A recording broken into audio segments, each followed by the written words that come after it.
Courtney Love. For reals? Yeah, she's producing. It's going to be all like hardcore drum and bass metal. It's going to be a rock opera about the rise and fall of the Bush family. Why, is she doing her own label or what's up? No, it's top secret. It's all on hush hush, dude. Yeah. Okay, so you know I what? have to go. All right, take it easy, bro. Thanks, man. That's it. 1, 2. Okay, now your last name's Tarantino, which Yes. Italian. So how do you feel about Latinos in the media? Oh, well, I'm from Los Angeles. I mean, I was like raised here, so that makes you part Mexican just being from Los Angeles as your hometown.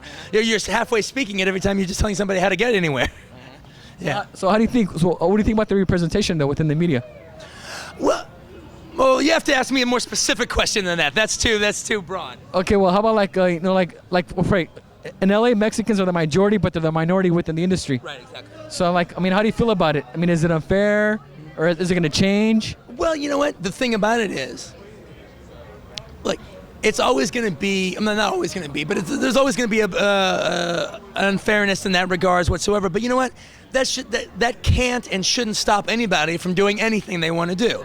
All right. And the thing about it is, you know, there is such a thing as crossover stuff. All right. You make a cool Spanish movie, cool Mexican movie, cool movie about Chicano themes, whatever the deal is. All right. If it's cool and it's interesting, you know, one, your people will support it, and then two, other people will go and see it and everything. Robert Rodriguez has proved that.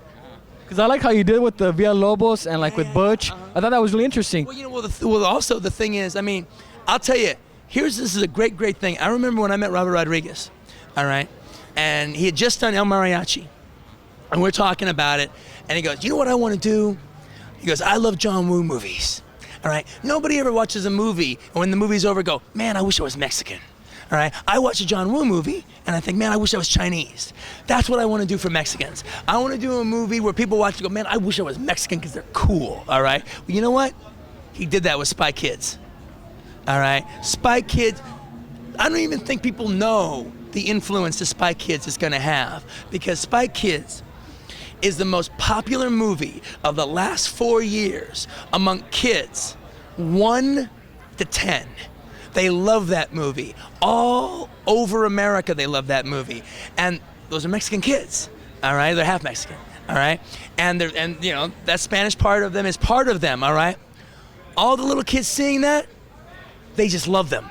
They love them. And I've even heard things like, you know, a Jewish family, you know, it's the son and the daughter's favorite movie. And I've even heard the daughters like talk to their mothers and say, Mom, is my skin gonna ever get like browner, you know, like Carmen's? Can I wear my hair like Carmen's? All right. I mean, they worship those two kids. All right. So in that case, Robert Rodriguez has done exactly what he wanted to do on the most profound level he could do it. He's doing it with children, not with adults making them do this or that and the other, but with children. You're gonna have, literally, when those kids, 1 to 10, grow up, their heroes would have been 2 Mexican kids. Isn't that cool? It is cool, you know, because you were an icon amongst Chicanos and Latinos with From Dusk Till Dawn. How did you feel about that? What's they? You were an icon from Dusk Till Dawn. Oh. Especially amongst Latinos and Chicanos. It is the coolest. I mean, that's the thing. All right, is, you know, I get so much respect. Just so much respect from Latinos and Chicanos about, like, you know, oh man, you Richie. Oh man, you Richie. It's Richie Gecko. Look at him. Check him out, man. Hey, man, that movie was bad. All right. I mean, but like, you know, from adults, little kids. You know, that's the most violent movie I've ever made. It's the most bloodiest movie I've ever made. All right. More naked people in that movie. All right. 5-year-old kids. Oh, it's Richie. They've all seen it and everything. No, it makes me big, way proud. Yeah, you're an icon, you know. But the thing is, though, see, I grew up watching Mexican vampire movies. All right, you know, this guy, German Robles. Right. El Santo. Yeah, I love the El Santo movies. I love the dub versions, they call them Samson. All right, and the Mexican version, he was Santo. All right, and so we even had 2 little Santo homages in Dusk Till Dawn. They open up a box and there's a bunch of little toy Santos in there, and it was funny because I always talked to Robert, and I was just saying, why didn't you do a Santo movie? He goes, I would do a Santo movie if I could do it for an hour. All right, I don't think I have 90 minutes of Santo material. If I could do a feature in an hour of Santo, that would be the bomb. All right?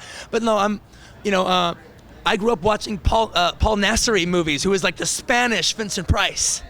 All right, so I loved Mexican vampire movies. So I considered it a proud tradition when I wrote Death Till Dawn, all right, about making another Mexican vampire movie. And that's how me and Robert hooked up on it. We were talking about something. I go, hey, do you know that I wrote a Mexican vampire movie? No, I didn't.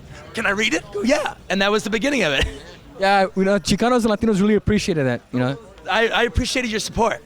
Yeah, exactly. So they're really grateful that you did include it and made it part of the theme and the setting. Well, it was even kind of cool about the fact that they did have this aspect about Mexican vampires as opposed to European vampires. And when you find out the bar is actually an Aztec, pyramid and everything, that was cool. We loved doing that. That was a bomb. Was that intentional on your part?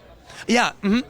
How about the Santos? Was that intentional on yours? That was once we started doing the movie. What else can we put of Santo in the movie? All right. But that was but most of that stuff, it's either me or it's Robert or it's both of us together. By this time, we can barely remember who did what in it anymore. But working with Robert, Robert's the only filmmaker I've ever really collaborated with, and I love him. He's one of my best friends in the industry. When we make movies, it's a special thing when we make movies together. It's about time for us to do another one. Should we expect any more Latino or Mexican roles in any of your upcoming movies? Well, the thing about it is, I don't think about it like that. I'm writing a script, and then the characters come, all right?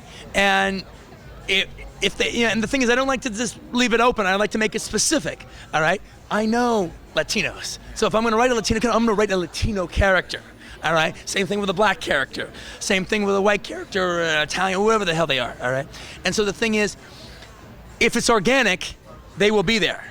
All right, but I won't just try to fit it in just to fit it in, because I have an integrity with my piece. It's got to be the piece. Because you do come across like a really equal opportunity guy, like with the blaxploitation films. Yeah. They did like the Mexican vampires. Yeah, and the thing is also, but the thing is, if I come up with a Mexican character, per se, that I write, all right, and I write him, well, that's who that character is.